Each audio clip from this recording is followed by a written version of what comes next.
3 মাস আমি পুরাটা অ্যাডপ্ট করে রেখেছি, ওন করেছি। আমার মনে হয় যে প্রেসার কুকার তৈরি করে রায়হান রাফি সার্থক। দর্শক তো প্রেসার কুকারকে ভয়ঙ্কর রকম ভাবে ভালোবাসা দিচ্ছে, অ্যাকসেপ্ট করেছে। 3 মাস 4 মাস আমার প্রেসার কুকারের মধ্যেই মানে কুক হচ্ছি অলমোস্ট। ভালো আছি, আপনি কেমন আছেন? জি, ভালো আছি। প্রেসার কুকার তো আপনারা সবাই জানেন, এটা নারীদেরকে নিয়ে সিনেমা।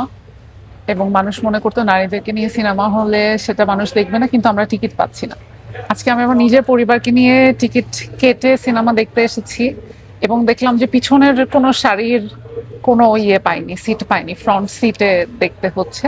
এবং নিজের পরিবার নিয়ে যখন দেখছি তখন ভীষণ ভালো লাগছে। আর দর্শক তো প্রেসার কুকারকে ভয়ঙ্কর রকম ভাবে ভালোবাসা দিচ্ছে, অ্যাকসেপ্ট করেছে। আমার মনে হয় যে প্রেসার কুকার তৈরি করে রায়হান রাফি সার্থক। আসলে প্রেসার কুকারে আমার চরিত্রটা, আমি নিজে যেরকম পার্সোনালি, আমার চরিত্রটা প্রেসার কুকারে অনেকটা এরকম। মেয়েটা অনেক একরোখা এবং সে যেটা চায় সেটাই চায়, সে যেটা চাই এটাই হতে হবে, এরকমটা। তো ওই জায়গা থেকে তারপরেও আমার 3 মাস সময় লেগেছে। চরিত্রটাকে 3 মাস আমি পুরাটা অ্যাডপ্ট করে রেখেছি, ওন করেছি। যেহেতু রাফি বেস্টটা নিতে চায় প্রত্যেকটা আর্টিস্টের, ওই জায়গা থেকে 3 মাস 4 মাস আমার প্রেসার কুকারের মধ্যেই মানে কুক হচ্ছি অলমোস্ট। প্রস্তুতি নিয়েছি, ধরেন যে রাফির টিমের সাথে আমি গ্রুমিং করতাম, অ্যাক্টিং ক্লাস শিখেছি। সো তারপরে অনেক মুভি দেখতাম এবং ওই ক্যারেক্টারের মতো কাপড় চোপড় পরে থাকতাম। সো দ্যাটস হাউ ওই ক্যারেক্টারটাকে ওন করেছি আর কি। আসলে আমার সবসময় তো ইচ্ছা ছিল যে আমি মডেল হব, কিন্তু ছোটবেলা থেকে ইচ্ছা ছিল যে নায়িকা হতে চাই। তো ওই জায়গা থেকে আমার মনে হচ্ছে যে ফ্যাশন দিয়ে শুরু করাটা, আপনারা বলিউডে যদি দেখেন, বলিউডেও হলিউডেও ফ্যাশন দিয়ে শুরু করে তারপরে কিন্তু দীপিকা, অনুষ্কা তারা মুভিতে এসেছে। সো আমাদের দেশেও এরকম হয়, কিন্তু আমাদের দেশে যে ট্যাবুটা আছে যে মডেলরা অ্যাক্টিং করতে পারে না, আমি ওই জায়গাটাকে ভাঙতে চাই যে মডেলরা অ্যাক্টিং করতে পারে। আর আমি তো মনে করি যে আমি, মানে আল্লাহ হয়তো আমাকে নায়িকা হিসেবেই জন্ম দিয়েছে। সো এটা তো হওয়ারই ছিল। সামনের দিনে এখন অনেক ভালো ভালো কাজ করব, আপনারা অ্যাকসেপ্ট করবেন, দর্শক অ্যাকসেপ্ট করবে, এটাই। পরিবর্তন তো হয়ে গেছে অলরেডি। এখন তো বাংলা সিনেমার একদম সুদিন, মানে ঈদের আজকে কতদিন, 12 দিন চলছে এবং প্রত্যেকটা সিনেমা মোস্টলি হাউসফুল।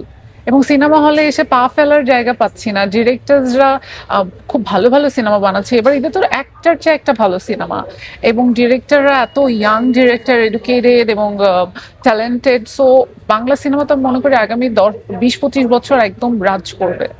দর্শকরা প্রেসার কুকার থেকে নিজেদের লাইফকে রিলেট করতে পারবে, শুধু মেয়েরা না, ছেলেরাও করতে পারবে। ঢাকা শহরে আসলে একটা প্রেসার কুকার মেয়েদের জন্য বা সকলের জন্য, এই জায়গাটাকে রিলেট করতে পারবে দর্শকরা।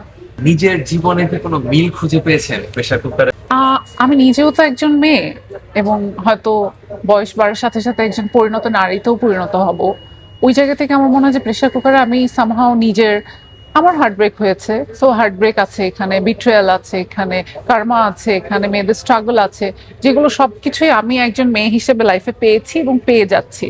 তো আমার মনে হয় যে আমিও এটাতে ভীষণভাবে নিজেকে রিলেট করতে পারি, এবং আমাদের সবাই, যে আরো বাকি 3জন আর্টিস্ট আছেন, তারাও রিলেট করতে পারে নিজেকে। হ্যাঁ হ্যাঁ, রাফি প্রতিদিন বলতো যে আজকেই কিন্তু লাস্ট দিন, অ্যাক্টিং না করলে কিন্তু বাদ হয়ে যাবা, অ্যাক্টিং না পারলে কিন্তু আজকেই চেঞ্জ, নায়িকা চেঞ্জ হয়ে যাবে। প্রেসার কুকার দর্শকদেরকে বলতে চাই, আপনারা অনেক ভালোবাসা দিচ্ছেন প্রেসার কুকারকে। আমরা নতুন, আমাদেরকে আপনারা সুন্দরভাবে অ্যাকসেপ্ট করেছেন। রায়হান রাফিকে তো আপনারা বরাবরই ভালোবাসা দিচ্ছেন, কিন্তু প্রেসার কুকার দেখেন যারা এখনো দেখেননি, এবং যারা দেখেছেন তাদেরকে ধন্যবাদ। আর বাংলা সিনেমা দেখুন, প্রেসার কুকারের পুরো টিমের জন্য আপনারা দোয়া করবেন, আর আমাদের জন্য দোয়া করবেন যেন আমরা অনেক ভালো ভালো কাজ করতে পারি সামনের দিনে। আর বাংলা সিনেমা দেখুন যাতে বাংলা সিনেমা গ্রো করতে পারে।